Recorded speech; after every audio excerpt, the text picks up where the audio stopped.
Okay, today we have kind of a weird beer brewed by Guinness. When you think Guinness, you think of the stout, the extra stout, just a dark beer. This, however, is a blonde American lager, American pale lager, I guess technically. It's called Guinness Blonde American Lager. It's 5% alcohol by volume. Basically, it's the same kind of beer as Moosehead in Canada. We did that. I kind of like the Moosehead, if I remember correctly. However, I don't even know if this is even available in Ireland. I think this is an American Guinness beer. It was brewed at, according to Beer Advocate, it was brewed at City Brewery in La Crosse, Wisconsin. However, according to the notes, it's a collaboration with the Latrobe Brewery, which I don't know if are they the one that brews Rolling Rock? I'm not entirely sure. How many breweries can there be in Latrobe, Pennsylvania? Gets a 73 on Beer Advocate, which is the. Gets a 23 on Rate Beer, which is the. Uses the famed Guinness yeast. Apparently, what I am to understand is I guess they imported the Guinness yeast from Ireland to wherever the heck they brew it in the U.S., Wisconsin or Pennsylvania, wherever it is. They use that Guinness yeast and they put it with the Mosaic and Willamette American hops from Latrobe. And they come out with this American Pale Lager. There is a little bit of a blurb, I believe, on here. Yeah, all it says is with Mosaic and Willamette American hops combined with our famous Guinness yeast. Exactly what I just told you.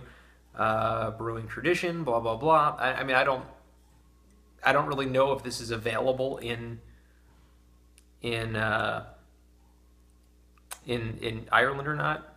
The Guinness word, harp device, and Arthur Guinness signature are trademarks. Here you go. Brewed and bottled by Guinness Brewing Company, Latrobe, Pennsylvania. This is the first time I'm understanding that Latrobe actually has a Guinness brewery. I did not know that. I'm not that far away from Latrobe. In the grand scheme of things, about a 3-hour drive.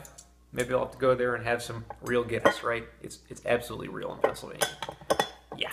Anyway, we're going to pour it into this Pilsner glass. They recommend a lager glass, but I haven't used this Prima Pils glass in a while, and I feel that this beer would go okay in this glass. So we'll pour it in here, and we see a bit of a golden color. Not unlike the Sam Adams Boston Lager that we just did a little while ago. A little bit darker, or actually maybe a little bit lighter than the Sam Adams. Good looking beer, amber colored. Let's get the about 2.5 fingers of head. So it's a frothy beer. Definitely a white head on this beer. Lots of activity with the bubbling up, and decent looking beer. So it really passes the appearance test. Let's get the aroma now of Guinness Blonde American Lager. Ooh, I'm getting very light. It's like a light lagery kind of a aroma. I mean, it's got a bit of a weird chalky kind of smell to it. If that makes any sense, like a dusty smell.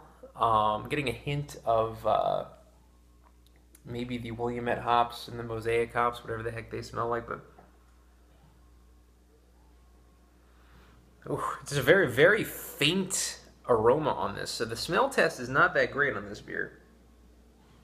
What I'm getting is a chalk. You ever get I don't know if you remember back in grade school, if you ever had the chalkboards and you ever take the eraser and put it on the board and the chalk dust kind of hits you in the nose and you might be smelling some chalk dust. That's what I'm kind of smelling on this beer, a chalk dust kind of aroma, which, that's strange. So let's get the taste now of Guinness Blonde American Lager.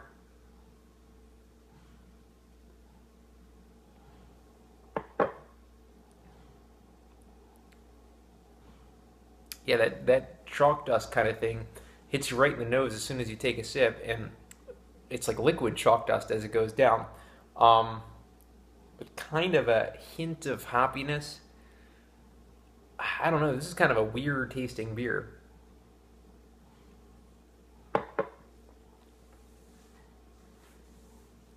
Maybe they should have taken the Guinness yeast and just made the stout with it, because it just does not mesh well in a lager. I don't think it really. I mean, I don't know whether it's the Guinness yeast that's producing this chalky kind of sensation.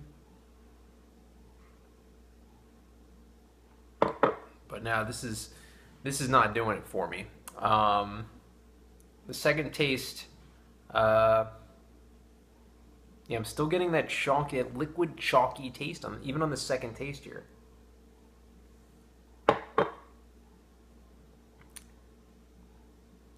Yeah, what I'm getting is almost a Guinness stout. It's almost like a really roughshod black and tan kind of taste. I'm tasting like what should be a Guinness because of the yeast, and they're trying to make it into a lager. They're trying to say, hey, we're going to be really progressive here, and we're going to mix it with the American hops, and you know, it's going to be like this sensational, like awesome, like hipster trendy beer. Not doing it for me. I'm going to go ahead and give Guinness Blonde American Lager a 4 out of 10. The chalkiness is just way up there. I mean, it really does put me in mind of the eraser thing. If you've ever been assigned your tasks in elementary school, I used to have to do the eraser thing every once in a while. Everyone did in class.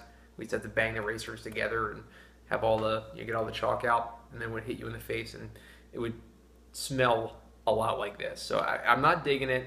You may dig that smell. I don't know why you would. I don't know who would, but you might. But I would kind of stay away from this beer. Guinness Blonde American, 4 out of 10. Thanks.